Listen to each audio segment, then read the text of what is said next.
selamat datang di podcast Suara Kita. Oke, kali ini kita kedatangan tamu yang sangat amat spesial. Siapakah dia? Siapa nih ya? Oke, sekarang kita mau perkenalan dulu kali ya sama tamu spesial kita. Untuk Pak Dimas, boleh dong kenalin dulu. Halo semuanya.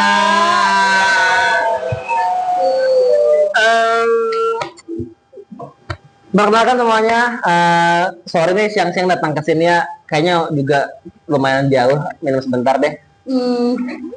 Gak apa-apa kan nih, kalian gak apa-apa kan? Gak apa-apa ya. Ya, perkenalkan semuanya, nama saya Dimas Eno Aji Eriana. Di sini saya datang sebagai host di Suara Kita yang pastinya seru banget dong ini. Terima kasih atas undangannya ya.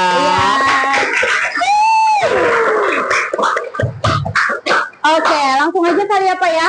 Langsung nih ya, karena udah panas banget cuaca. Iya. Sekarang nih Pak Dimas tuh lagi punya kesibukan apa ya Pak ya? Kayaknya sibuk banget sih Pak.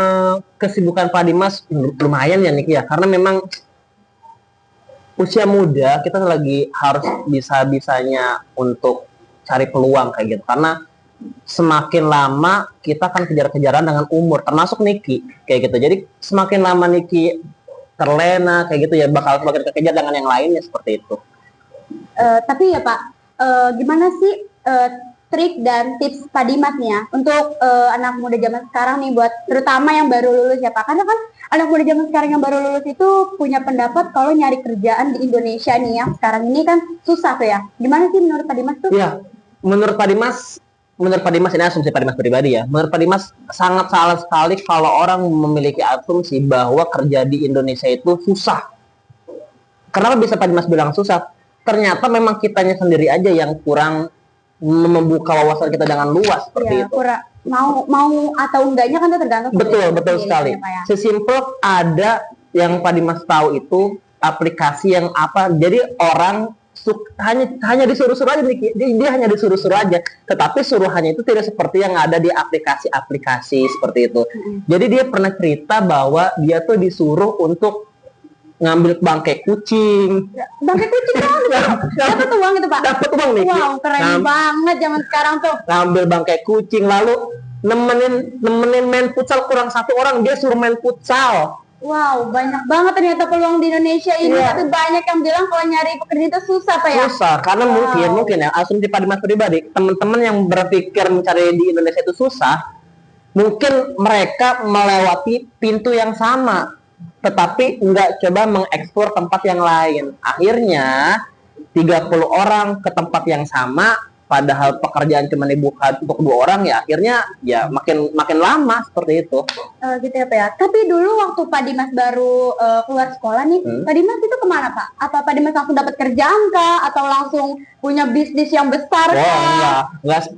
Pak Dimas, sebelum yang kamu lihat seperti ini, ya Pak Dimas seperti yang kalian lihat seperti ini, Pak Dimas dulu cita-citanya menjadi ustadz. Wow, ustadz loh Pak Dimas. Wow. Karena dulu teman-teman Pak Dimas itu lulusan dari pondok pesantren. Ya, Pak Dimas dulu lulusan pondok pesantren, dan Pak Dimas tuh cita-citanya itu kuliah di Kairo sebenarnya. Dulu cita-cita Pak Dimas kuliah di Kairo. Tetapi banyak hal yang telah terjadi, akhirnya Pak Dimas memutuskan untuk kuliah di Bandung. Kenapa di Bandung, Niki? Karena Pak Dimas di sini panas. Itu alasannya sebenarnya nggak masuk akal, cuman karena akhirnya, dan kayaknya hal yang bisa dipamerin aja. Lu kuliah di mana? Bandung. Gitu, kayak keren aja. Iya sih Pak, saya juga pengennya di Bandung Pak nih. Di Bandung, Niki? Pengen ya, doain aja Pak, doain Oke, ya. amin. Bapak tuh di Bandung tuh jurusannya apa ya Pak? Iya, untuk Pak Dimas sendiri jurusannya untuk spesifikasinya itu tentang pendidikan olahraga. Jadi olahraga ini memang ada jurusannya teman-teman. Ada jurusannya. Jadi nggak cuma sekedar olahraga gitu-gitu aja, enggak. Olahraga itu memang ada pendidikannya, ada kuliahannya juga. Pak Dimas ambil selama 4 tahun seperti itu.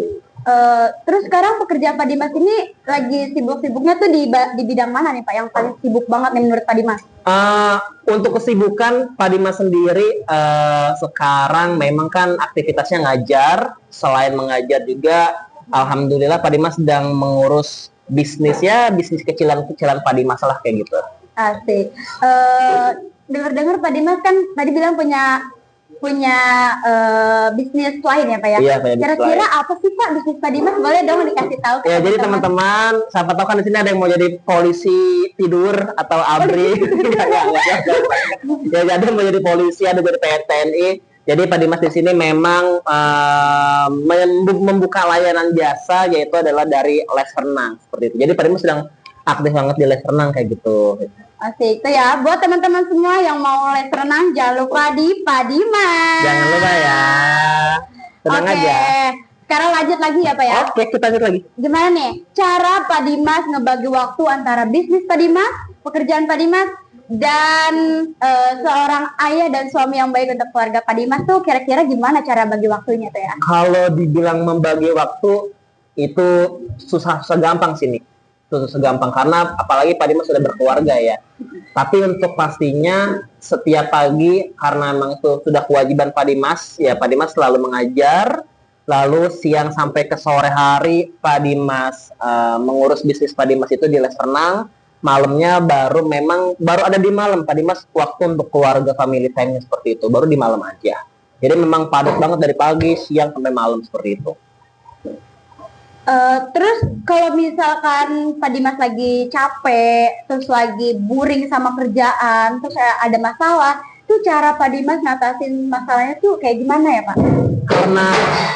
Karena Pak Dimas ini Pisces ya, jadi kalau Pisces itu memang cenderung lebih suka diem sih sebenarnya, lebih suka diem. Jadi kalau punya masalah diem, tapi memang tempat yang paling enak untuk cerita itu rumah sini. Rumah itu bukan dalam arti kata rumah yang utuh ya, bentuk, tapi memang keluarga. Tapi anyway, ngomong-ngomong tentang keluarga, Pak Dimas ini bukan dari anak yang lahir dari sempurna nih, bukan keluarga apa sih, Mentari ya? Keluarga Cemara. Keluarga Cemara ya. Keluarga Cemara. Ya, keluarga Cemara. Pak Dimas bukan dari keluarga Cemara, Niki. Pak Dimas ini memang lahir dari keluarga yang memang broken home. Wow, ya, Pak Dimas lahir dari keluarga broken home dan banyak anak-anak yang memang Pak Dimas sesalkan ya. Banyak anak-anak yang memang mereka broken home, lalu mereka tidak punya figur, akhirnya mereka malah merusak dirinya sendiri. Setuju, betul. Jadi banyak teman-teman yang memang dengan dalih kurang kasih sayang segala macam akhirnya merusak diri dia sendiri. It's okay, kayak kalian mau begadang nggak masalah, kalian mau tidur larut malam itu nggak masalah, tetapi jangan sampai hal yang kalian lakukan itu merugikan diri kalian sendiri. Itu poin pentingnya. Tapi Pak, zaman sekarang itu kan banyak orang yang terhalang sukses hanya karena mereka bilang kalau di dunia ini tuh mereka nggak guna, mereka nggak dibutuhin sama siapapun. Nah itu gimana sih pendapat Pak Dimas mengenai omongan seperti itu Pak? Dia nggak berguna. Kalau misalkan kalimatnya dia nggak berguna, berarti dia tuh terlalu bergantung hidupnya sama orang lain. Gitu ya? Alasan kenapa orang itu susah untuk bangkit, alasan kenapa, ini versi Pak Dimas ya, kenapa orang itu susah untuk bangkit, susah untuk bahasanya move on, itu karena sebenarnya memang kita terlalu bergantung sama manusia. Akhirnya timbulnya gua nggak berguna buat siapapun, kenapa harus buat orang lain, kenapa nggak buat diri kita sendiri. Itu alasan Pak Dimas. Jadi kayak karena Pak Dimas ini lahir dari keluarga yang broken home dan bukan ekonomi yang menengah ke bawah, bukan menengah ke atas, Pak Dimas tak paham betul nih bagaimana makan cuma nasi dengan garam, makan bakso beli 5.000 lalu dibagi bareng-bareng seperti itu. Akhirnya Pak Dimas berpikir, kalau udah rumah kita yang hancur, masa depan kita juga mau hancur sih? Iya, betul. Kayak gitu sih. Itu sih menurut Pak Dimas ya gitu. Terus ya Pak, sebelum Pak Dimas kayak gini, Pak Dimas tuh udah ngerasain pengalaman kerjanya tuh di mana aja sih Pak? Terus menurut Bapak tuh pekerjaan apa yang Bapak susah banget buat dapetin hal itu gitu Pak? Kerjaan apa gitu yang susah menurut Bapak? Sebelum Pak Dimas menjadi guru olahraga seperti ini, banyak banget pengalaman-pengalaman kerja yang memang sudah Pak Dimas dapatkan seperti itu. Dari mulai Pak Dimas dulu pernah jadi barista, pernah pelatih pramuka, paskibra juga pernah, pelatih marawis. Kalian nggak tahu kan Pak Dimas bisa ngelatih marawis? Pak Dimas bisa ngelatih marawis, jadi dung tang tang dung dung dung tang, bisa Pak Dimas ngelatih marawis. Soalnya kan dari olahraga tiba-tiba kemarin tuh jauh Pak, jauh banget Nah gitu, Pak. itu, Iya kan, jauh banget itu. Makanya Pak Dimas bilang kita tuh harus menjadi orang yang multi talent. Karena apa? Karena kita nggak pernah tahu dari hobi, dari hal yang kita lakukan. Mungkin salah satunya itu jadi hal yang fokus buat kita, kayak gitu. Dari paskibra, pramuka, yang pramuka, yang kayak gitu, sampai yang marah dung tang dung dung. Pernah Pak Dimas juga jadi pelatih marawis. Terus barista Pak Dimas pernah. Barista Di kafe. Seorang Pak Dimas di kafe. Oh ya. no. Gitu. Respect saya Pak. Ya makanya Pak Dimas bilang, jadi memang Pak Dimas selalu bilang membuat Pak Dimas, yuk mumpung masih muda, banyakin pengalamannya, karena kita nggak pernah tahu dari pengalaman yang udah kita laluin ini, mana nih pengalaman terbaik kita yang bisa buat kita ambil. Itu Niki. Ya, tapi kan anak zaman sekarang tuh pada turunnya insecure-nya mereka tuh pasti kan pada naik nih Pak ya. Betul. Terus pasti potensi-potensi yang mereka punya tuh pasti jadi turun gara-gara rasa insecure itu. Betul. Terus cara mereka nyelangin insecure itu kira-kira gimana sih Pak? Relatif ya, karena kalau insecure itu Pak Dimas pun pernah merasa insecure. Pernah Pak Dimas merasa insecure. Balik lagi, kalau kita insecure di satu hal, pasti kita punya hal yang bisa kita banggakan. Itu sih. Jadi kalau saran Pak Dimas, kalau kalian merasa insecure di satu hal, tunjukkan hal yang bisa kalian tonjolkan di hal yang lain. Gitu. Jadi makin lama kelamaan insecure itu akan makin hilang seperti itu. Oke, pokoknya nih ya, buat kalian yang pada insecure, jangan lupa ingat kata-kata Pak Dimas. Ya. Oke, pokoknya ya, Pak Dimas ini kan udah ngelewatin banyak hal yang sulit banget ya Pak Dimas. Banyak banget. Banyak banget. Terus Banyak juga banget. Pak Dimas pernah pengen metong tau Niki? metong. Oh, metong di umur muda itu Pak. Di umur muda. Oh, bener. parah Niki. banget itu.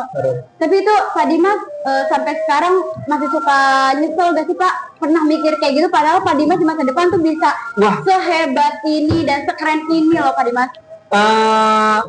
Ya itu tadi sih, kehidupan. Kalau dibilang nyesel, enggak sih, karena memang lika-liku kehidupan kita nggak akan ada yang pernah tahu. Dulu yang dulunya Pak Dimas keluarga Cemara, 2000 sampai 2018 itu Pak Dimas keluarga Cemara, yang mana jam 9, Niki sering ditelepon nggak sih kalau misalkan main malam? Sering dong Pak. Itu Pak Dimas. Itu Pak Dimas. Street parent. Iya, street parent banget kan? Itu Pak Dimas. 2018 Pak Dimas masih dicariin. Kamu di mana? Pulang nggak? Kalau nggak pulang dikunciin. 2018 setelah itu sampai detik ini Pak Dimas main nggak pernah yang dicariin. Secepat itu dunia berputar tuh kita sangat cepat banget. Oke, semua pokoknya ingat sama kata-kata Pak Dimas. Tadi juga udah banyak saran dan juga tips buat kalian semua. Jangan lupa hilangin rasa insecure kalian. Pak Dimas, wow, waktu itu cepet banget Pak Dimas. Kita udah di ujung acara Pak Dimas. Udah selesai, Udah selesai Pak Dimas. Aduh, nambah dong 2 jam. Wow, nambah 2 jam ya. Makasih ya untuk Pak Dimas dan juga kalian semua yang nonton. Semoga tips and trik kalian buat kalian semua ini ya, semoga bermanfaat. Amin. Dan terima kasih untuk Pak Dimas, tamu spesial kita hari ini. Dan satu lagi. Apa tuh Pak? Jangan lupa sering undang Pak Dimas ya. Oh iya, jangan lupa ya buat kalian yang punya podcast, jangan lupa undang Pak Dimas, tamu spesial kita ini. Oke, saya Niki Stiani sebagai host di sini mengundurkan diri. Dadah. Dadah.